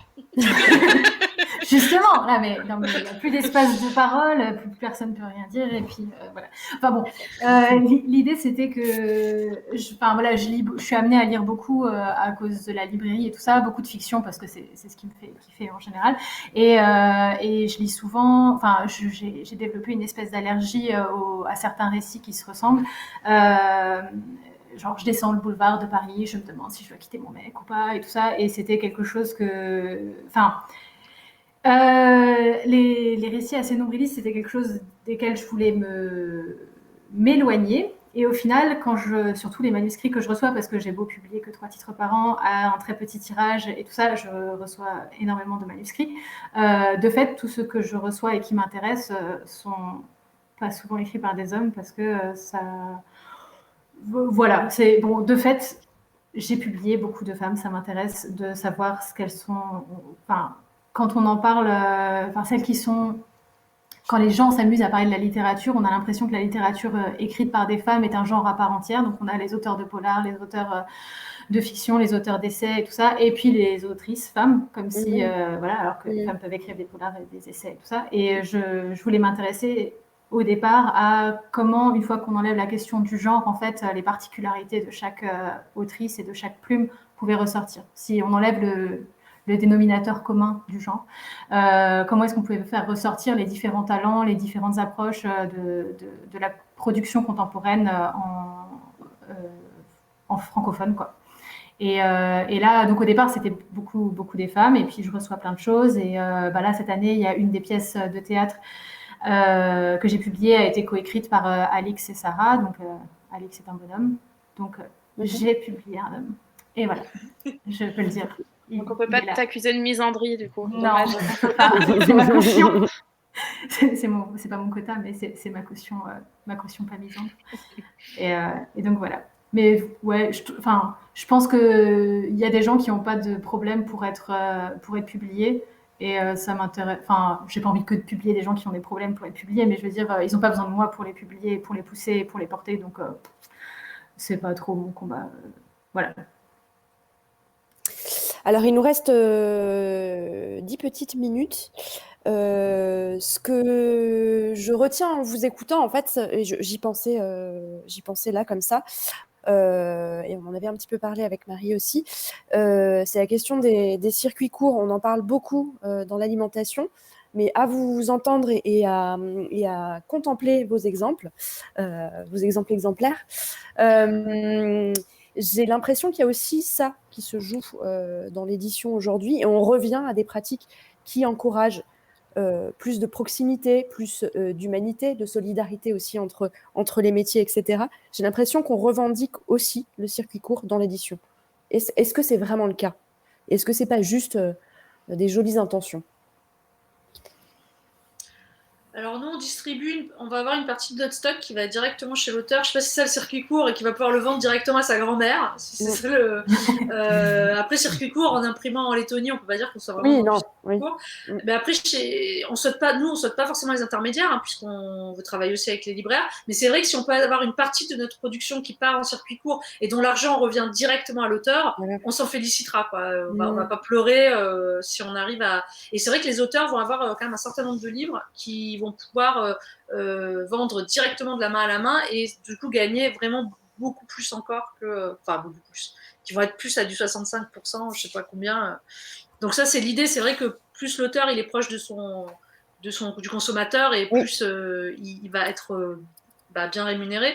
Donc nous, oui, c'est un objectif. Après, on est dans un monde avec le Covid, qui est quand même dans la mondialisation. Donc on est aussi content quand on peut vendre des bouquins au Japon, quoi.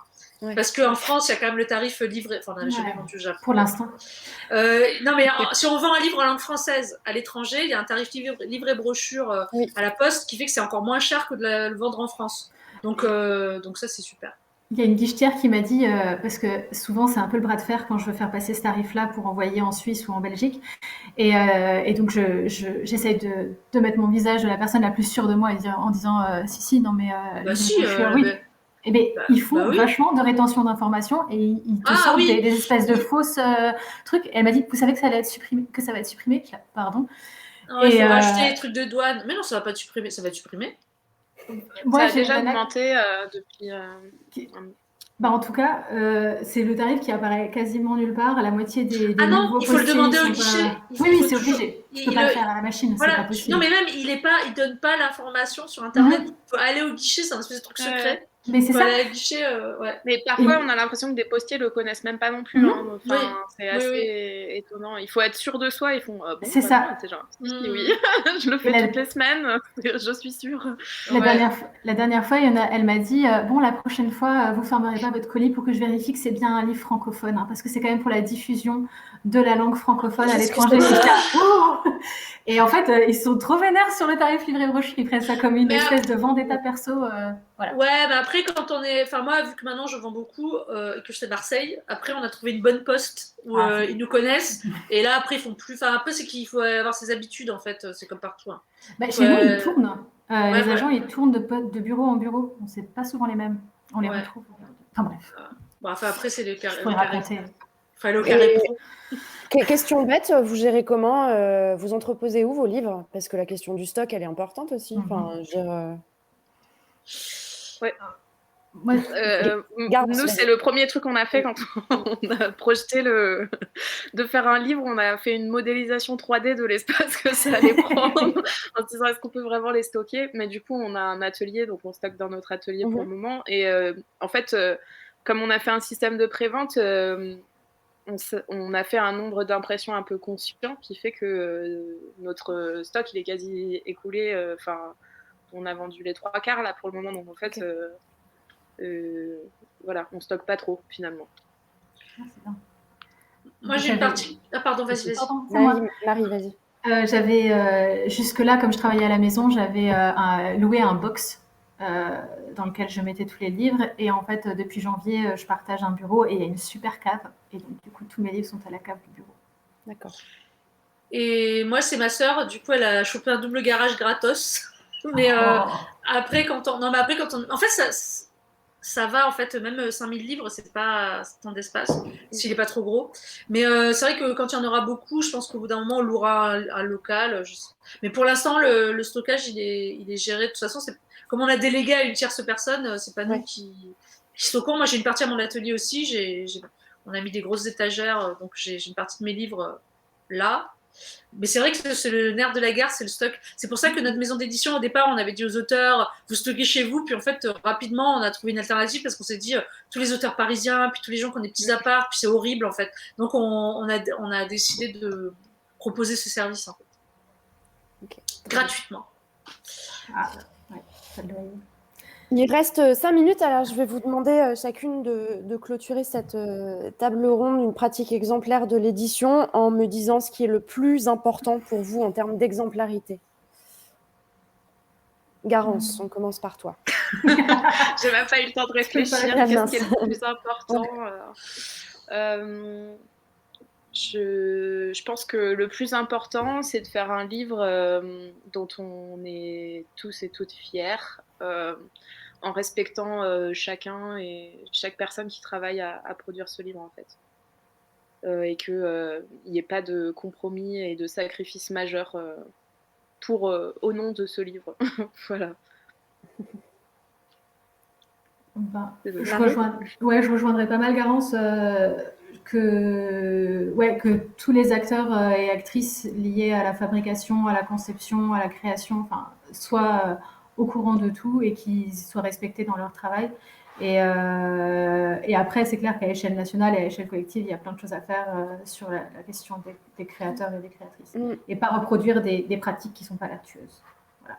Et essayer d'en trouver d'autres si jamais on ne sait pas.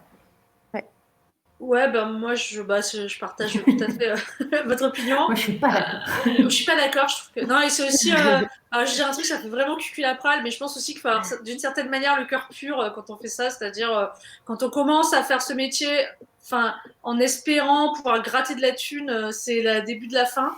Donc je pense qu'il faut vraiment lancer les projets comme ça en se disant vraiment je veux une égalité, une équité et rester sur cette ligne. Moi je sais qu'à l'exemplaire, parce qu'il y a plein de gens qui m'ont dit ouais ça va finir par devenir une maison d'édition comme toutes les autres. J'ai dit mais le jour où ce sera une maison d'édition comme toutes les autres, moi je mets la clé sur la porte et je me casse parce que mon seul objectif c'est qu'il y ait plus de justice sociale. Donc si en fait à l'arrivée on est comme tous les autres, je le fais plus. Je vais pas me... Mais après, on n'a jamais vraiment le cœur pur, mais c'est vraiment arriver dans... Moi, j'arrive vraiment dans ce métier-là d'édition avec cette espèce de colère accumulée depuis 20 ans en me disant c'est injuste, on se fait avoir, on est trop gentil, franchement, c'est un milieu que j'adore. Moi, la communauté des auteurs de BD, je les adore et je trouve qu'on est juste trop gentils, quoi. Et qu'à un moment donné, il faut qu'on fasse quelque chose, on ne peut pas se laisser bouffer comme ça, quoi. Donc mais je me dis cette juste colère, il faut pas qu'au fil du temps elle disparaisse au profit de en fait si je rajoute 1% là, je vais pouvoir mieux gagner. Voilà, et ça c'est je pense toute la difficulté, c'est de pas se dénaturer sa première avec le succès, de pas dénaturer sa première énergie créatrice, quoi.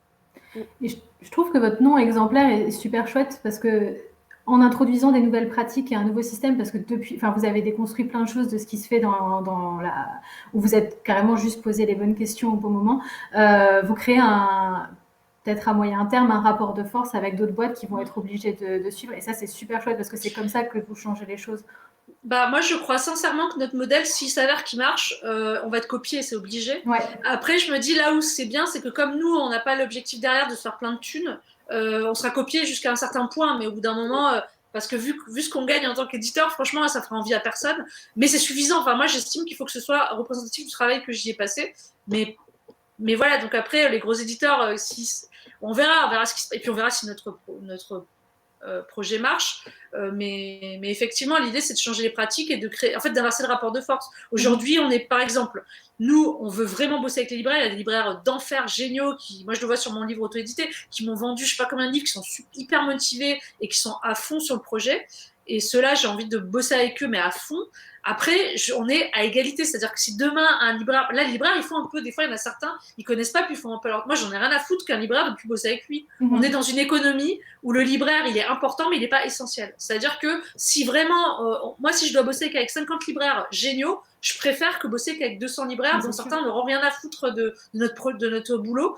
Et donc, mais on n'est pas voilà, on n'est pas comme ça mort de faim, et ça, c'est inverse. C'est vrai qu'on n'est plus dans le même rapport de force. On est dans un rapport de partenariat et d'égalité, et ça, c'est génial.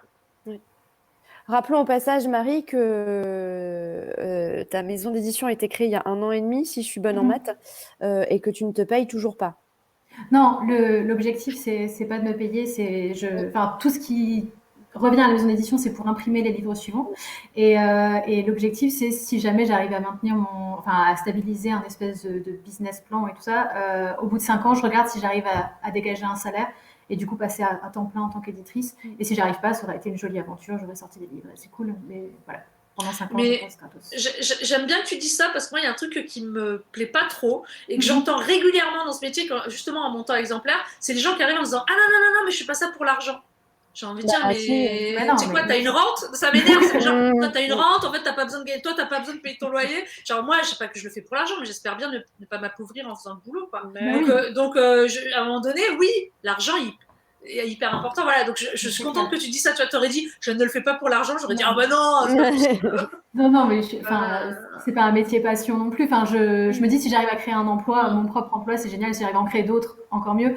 Mais non, enfin, je sais qu'il fallait faire quelques sacrifices mais c'était clair que j'arrivais pas à retirer un salaire de toute façon tout de suite. Donc c'est un pari.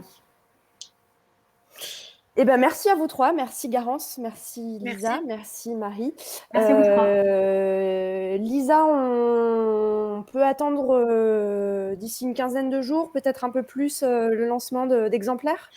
Oui, je pense que officiellement, on n'était pas sûr c'est pour ça que je l'annonce pas trop. On se lance, je pense, officiellement le 15 avril. Ok. Le premier livre sera lancé en crowdfunding avec un site normalement qui fonctionnera, un site de crowdfunding, voilà. Et c'est pas un vrai, je voulais dire, c'est pas un vrai. Il y a un enfant là où je suis et on s'est collé des autocollants et j'arrive pas à le faire partir, mais c'est pas un vrai autocollant. C'est pas un vrai tatouage, voilà. C'est très important, mais voilà. Garance, on le disait, ce sera plutôt pour le dernier trimestre 2021. Livre. Mais on a toujours des tausies avant. Bien sûr, si vous voulez. Et de la musique, en fait, on sort aussi de la musique. Voilà. Et Marie, la prochaine fournée est, je pense, due pour le mois de novembre, fin d'année en général, c'est ça? Ah oui, pardon, tu me le disais. Ouais. Oui, prochaine fournée en janvier 2022. Ok, mais tes livres sont toujours disponibles, évidemment, sur ton site et dans toutes les bonnes librairies. Exactement, et disponible à la commande dans n'importe quelle librairie, sur le site, pas sur Amazon, parce qu'ils n'ont pas les stocks. Tant mieux. Voilà. Alors, je vais un petit peu faire ma speakerine pour annoncer ce qui suit sur Télévapeur Turbo.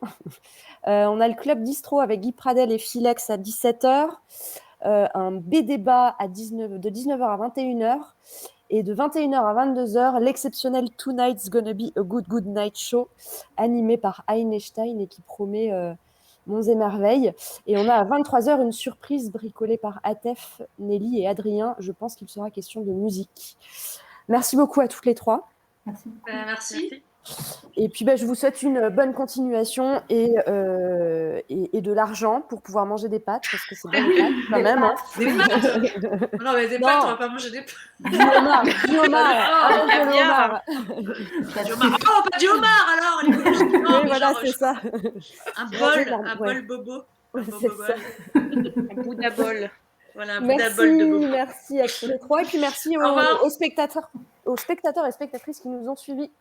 À bientôt. Bye bye. Bye bye. Au revoir. Au revoir. Au revoir. Oui, oui.